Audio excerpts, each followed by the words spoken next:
Hello friends, welcome to our channel crypto with Vishal. अक्सर guys आप लोगों ने वीडियोस में या फिर आर्टिकल में फंडिंग फीस के बारे में सुना होगा।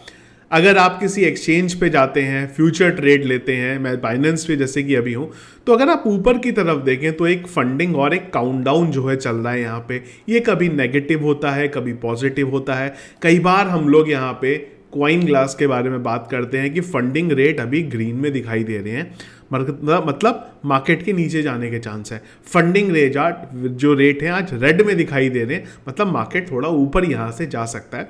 तो ये सारी चीज़ों के बारे में आज के वीडियो में हम लोग डिस्कस करेंगे। बेसिकली 4 पॉइंट्स है जो हम डिस्कस करेंगे। क्या है, कितने टाइप की होती है फंडिंग फीस, किस तरीके से कैलकुलेट होती है, किसको मिलती है, टाइमिंग क्या है और इसकी जो कैलकुलेशन है वो किस तरीके से यहाँ पे काम करती है। तो सबसे पहली चीज़ ये है फंडिंग फीस के बारे में भी जानने से पहले कि अगर आप देखें, मैं बाइनेंस पे हूँ अभी, तो आप जब देखते हैं तो फ्यूचर ट्रेड का और स्पॉट ट्रेड का प्राइस, अगर आप फ्यूचर ट्रेड की बात करते हैं तो करंटली बिटकॉइन का प्राइस है $26,073, और अगर आप बात करते हैं स्पॉट की तो प्राइस है $26,089। तो ये जो $19-20 का जो अंतर है यहाँ पे फ्यूचर और स्पॉट ट्रेडिंग में, यहीं से जो फंडिंग फीस का कॉन्सेप्ट है वो आता है। तो फंडिंग फीस का जो कॉन्सेप्ट है वो बेसिकली लगता है ये जो डिफरेंस आपको दिखाई दे रहा है इसको मैनेज करने के लिए, यहाँ पे कि जो स्पॉट और फ्यूचर ट्रेडिंग के बीच का जो डिफरेंस है। यहाँ पे टाइप के बारे में बात करें तो दो होती है फंडिंग फीस, एक होती है पॉजिटिव फंडिंग फीस और एक होती है negative funding fees. Dependent upon दोनों का डिफरेंस क्या है उस बेस पे ये पॉजिटिव और नेगेटिव डिसाइड होती है। जैसे कि अगर आप अभी देखेंगे तो फंडिंग फीस जो है वो नेगेटिव है। तो फंडिंग फीस नेगेटिव तब होती है जब स्पॉट ट्रेडिंग का प्राइस ज़्यादा होता है और फ्यूचर ट्रेड पे जो पर्टिकुलर टोकन या कॉइन चल रहा है उसका प्राइस कम होता है। इसका उल्टा भी चलेगा, फंडिंग फीस पॉजिटिव तब होगी जब फ्यूचर ट्रेड पे प्राइस उसका ज़्यादा चल रहा होगा और स्पॉट ट्रेड पे उसका जो प्राइस है वो यहाँ पे कम चल रहा होगा। तो ये दोनों के डिफरेंस पे जो फंडिंग फीस है आपकी, उसका कॉन्सेप्ट जो है बेसिकली यहाँ पे आता है।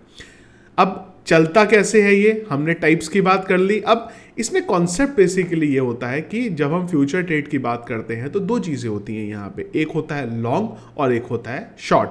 लॉन्ग मतलब आपने लॉन्ग की कॉल ली है कि आपको लगता है कि करेंटली मार्केट यहाँ से ऊपर जाएगा। शॉर्ट का कॉल मतलब आपको लगता है कि करेंटली मार्केट यहाँ से नीचे जाने वाला है। अब अगली चीज़ कि ये फंडिंग फीस जो है ये मिलती किसको है, जो यहाँ पे दिखाई दे रही है अभी, तो ये भी डिपेंडेंट करता है सिनेरियो के ऊपर।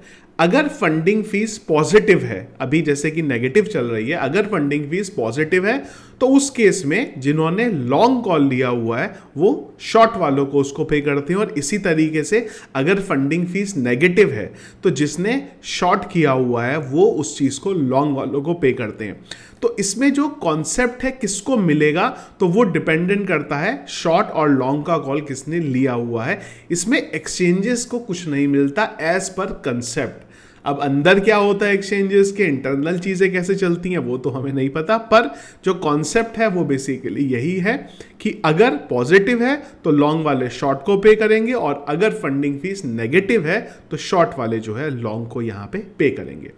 टाइमिंग के बारे में अगर बात करें कि फंडिंग फीस की टाइमिंग कैसे होती है, तो एक्सचेंजेस पे अलग अलग है। जैसे कि अगर हम बाइनेंस के बारे में बात करते हैं तो यहाँ पे हर 8 घंटे बाद इस चीज़ को कैलकुलेट किया जाता है कि हमें फंडिंग फीस को क्या रखना है, अगेन बेसिस ऑन क्या डिफरेंस है वहाँ पे। जैसे कि अगर आप अभी देखेंगे तो अगले 11:30 मिनट बाद, तकरीबन 11 मिनट बाद ये जो साइकिल है ये फिर से यहाँ पे स्टार्ट होगी और अगले 8 घंटे तक ये चलेगी। यहाँ पे फंडिंग फीस जो है वो चेंज भी हो सकती है। तो ये प्योरली डिपेंडेंट है इस चीज़ के ऊपर कि लॉन्ग की कॉल कितनी है और शॉर्ट की कॉल कितनी है। और इसके बाद अगली चीज़ कि हम लोग इसको कैलकुलेट किस तरीके से करते हैं, तो ये कैलकुलेशन भी डिपेंड करती है एक्सचेंज टू एक्सचेंज। अगर मैं सिंपल फॉर्मूला यहाँ पे लूँ ईजीली समझने के लिए, तो लेट्स से एज्यूम हमारे पास $100 का फंड है और हमने जो हमारी कॉल है वो 10x पे ली हुई है।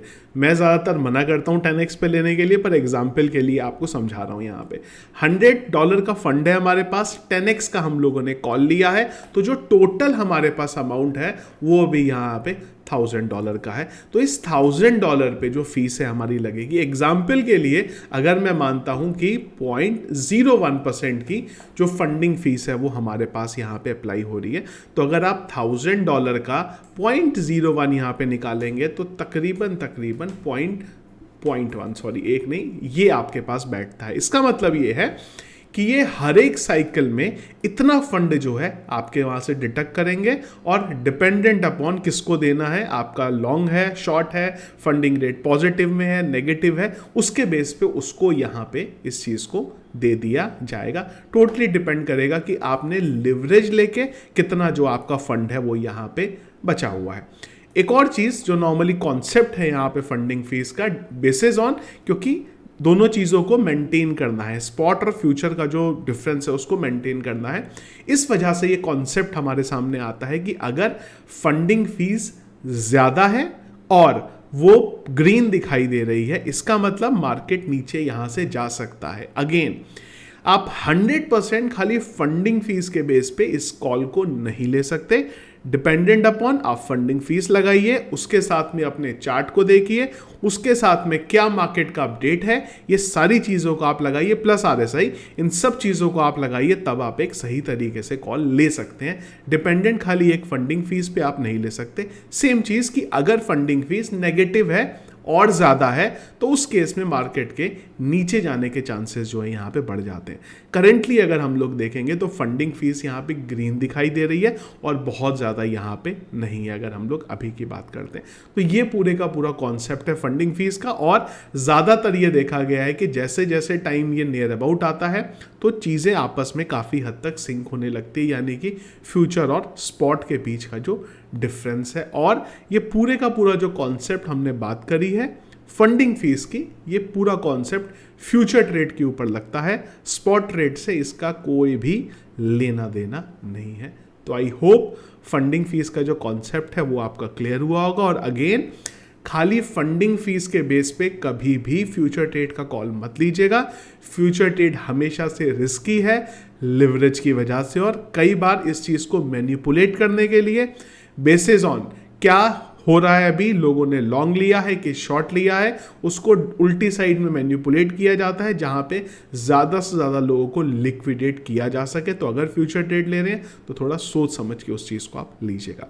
तो ये था गाइस हमारा आज का वीडियो रिगार्डिंग फंडिंग फीस किस तरीके से चलती है। आई होप फंडिंग फीस को लेके जो भी आपके क्वेश्चन होंगे, डाउट होंगे, वो क्लियर होंगे। अगर अभी भी कुछ पूछना चाहें तो ज़रूर एक बार कमेंट बॉक्स में मुझे बता सकते हैं। तो गाइस हमारा आज का वीडियो पसंद आया आपको, इसको लाइक और शेयर जरूर कीजिएगा। चैनल में अगर आप नए हैं, फर्स्ट टाइम वीडियो देख रहे हैं, जरूर चैनल को सब्सक्राइब कर लीजिएगा। Thank you friends.